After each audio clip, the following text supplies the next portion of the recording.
Donc, Bezrat Hashem, la Gemara de ce matin, Menachot, la page 11a. Amarle Abaye le Rava Ketzad Komtsim. Abaye, il pose la question à Rava. Comment on fait la kmitza? C'est quoi la kmitza? Si on veut le voir sur le plan quotidien, la femme, quand elle pétrit sa chala, okay? Elle met de la farine, une certaine quantité de farine. Pour le séfarade, c'est 9 caps, 9 tasses. Pour les ashkénazes, 14. Okay? Maintenant, on mélange de l'eau, on fait une pâte, et la femme prélève un morceau. Avec le paume de la main, elle prélève un morceau. Elle dit, Arezo chala trouma, ça c'est la chala, ça c'est la trouma, et ensuite elle brûle. Dans Beth Amikdash, il faisait la même chose. Mais dans la Beth Amikdash, ça s'appelle kmitza. Ça veut dire le prélèvement de la pâte, ça s'appelle kmitza. Dit Abaya Rava, ketzad komtzim. Comment est-ce qu'on fait cette kmitza? Amarle, que des kamtzinchi, comme tout le monde le fait. Est-ce que tu as jamais vu ta femme faire le halal? C'est la même chose. Alors il lui dit, je comprends pas. Ça s'appelle kmitza. Ça s'appelle pas prélèvement. Ken? Afracha. Comment on dit? On dit pas kmitza trala. On dit afracha trala. Les afriches. De séparer, de prélever. Mais ici, dans Beth Amikdash, ça s'appelle kmitza. Dans ce cas, kmitza, ça se réfère à un doigt parmi les 5 doigts. Nous avons l'auriculaire, qui est zeret, l'annuaire, ken, qui est etzba, ken. Après, kmitza. Après, tu as le majeur, ken, qui est amma. Après, tu as l'index, qui est etzba. Et tu as le pouce, qui est bohen. Alors, si ça s'appelle kmitza, on est kometz, ça veut dire qu'on se réfère au doigt, l'annuaire où on pose l'anneau de mariage. Ken? Alors pourquoi ça s'appelle? Alors il dit, regarde, tous les doigts que nous avons, Dieu ne les a pas créés la même chose.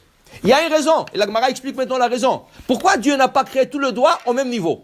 Pourquoi un doigt est plus long que l'autre, plus petit que l'autre? Un doigt sur le côté de la paume de la main. Pourquoi tout ça? Chaque doigt, Dieu l'a créé pour un but. Quel est le but? Alors la Gemara t'explique. Il dit ici que le tzbaot, le doigt, le zeret. Qu'est-ce qui sert zeret? Zeret, il sert pour mesurer le hoshen. Le hoshen, c'était le pectoral, le bijou que le Kohen Gadol portait sur sa poitrine, avec 12 pierres, avec le nom de Bnei Israël, ça se mesurait avec l'auriculaire.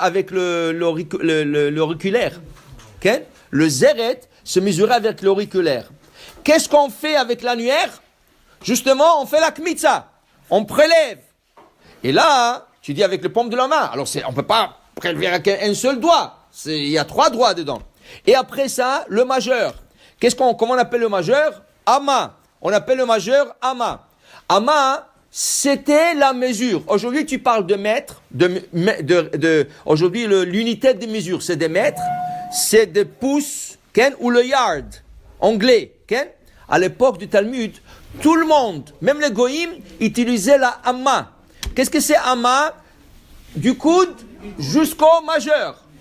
Et c'est pour ça que le majeur, c'est le plus haut, parce qu'il sert à mesurer la amma. Combien ça fait à peu près? En homme moyen, ça fait 48 cm. C'est ça, une coudée. C'est ça, en français, c'est une coudée. Amma, ken. Maintenant, tu as le etzba. Avec le etzba, qu'est-ce que tu fais avec l'index? Dans le Beth Amikdash, le Kohen prenait le sang, il aspergeait. Soit le misbéach, soit un homme qui est impur. Et qu'est-ce qu'on fait avec le pouce? Pourquoi le pouce? Le pouce, c'est pour asperger quelqu'un qui est devenu lépreux.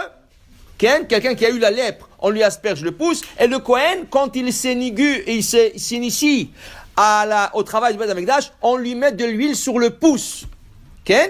Alors, tu vois, tous les 5 doigts, ils sont pas pareils parce que chacun, c'est une fonction. Et là, tu m'as dit kmitza, mais kmitza, c'est l'annuaire. Et l'annuaire, comment il fait la kmitza? Non, il dit, regarde, je vais t'expliquer. Kmitza, pourquoi on appelle ça kmitza et pas prélèvement? Parce que l'annuaire, il te dit la limite de la pâte. Qui veut dire, quand tu mets la main dans la pâte, tu prends en paume de la main, tu fermes bien les 3 doigts, l'annuaire, le majeur et l'index, tu fermes bien sur le paume de la main, qu'est-ce qui va arriver? Il y aura de la pâte qui va dépasser le paume de la main de 2 côtés. Alors maintenant, qu'est-ce qu'il faut que le Kohen fasse? La kmitza, c'est la limite. Kmitza, c'est la limite. Alors qu'est-ce qu'il faut qu'il fasse? Avec son annuaire, Et avec son auriculaire, il faut qu'il égalise. Il enlève l'excès de la pâte du côté droit. Et avec son pouce, il faut qu'il enlève l'excès l'excès de pâte de l'autre côté. Dit la Gemara, Vezohi avoda kashash b'amikdash. Ça, c'est le travail le plus dur de Beth Amikdash. Vous savez que le Kohanim, il allait dans une école spéciale à l'âge de 25 ans pour étudier toutes les lois de Kohanim. Le Kohen, il a la responsabilité de savoir tout le type d'animaux. Qu'est-ce que c'est une chèvre? Qu'est-ce que c'est un mouton? Qu'est-ce que c'est une femelle? Et qu'est-ce que c'est un mâle? Quand est-ce qu'on sacrifie une femelle comme sacrifice? Quand est-ce qu'on sacrifie un mâle? De quel niveau on sacrifie? En bas du fil rouge qui était sur l'autel ou en haut du fil rouge? Et en plus de ça, il apprenait beaucoup de choses. La kmitza, c'est la plus dure. Pourquoi c'est la plus dure? La pâte, c'est élastique. Comment est-ce que tu coupes avec l'auriculaire? Comment tu coupes une pâte sans avoir aide avec l'autre main, la main gauche, sans avoir un couteau? Essaye de couper la pâte avec rien que le doigt, les deux côtés. C'est très très dur. Et il faut qu'il se bat avec la pâte pour bien la couper. Il passe un stage, pareil pour ça. Mais ça, c'est le travail le plus dur, Beth Amikdash. Okay? Comment égaliser la pâte? Et c'est pour ça qu'on l'appelle pas. On n'appelle pas un prélèvement, afracha. On ne l'appelle pas afracha. On l'appelle kmitza, et l'annuaire qui est kmitza, qui s'appelle kmitza, c'est la limite de la pâte. Il ne peut pas dépasser plus que ça. Baruch Adonai le'olam. Amen ve amen.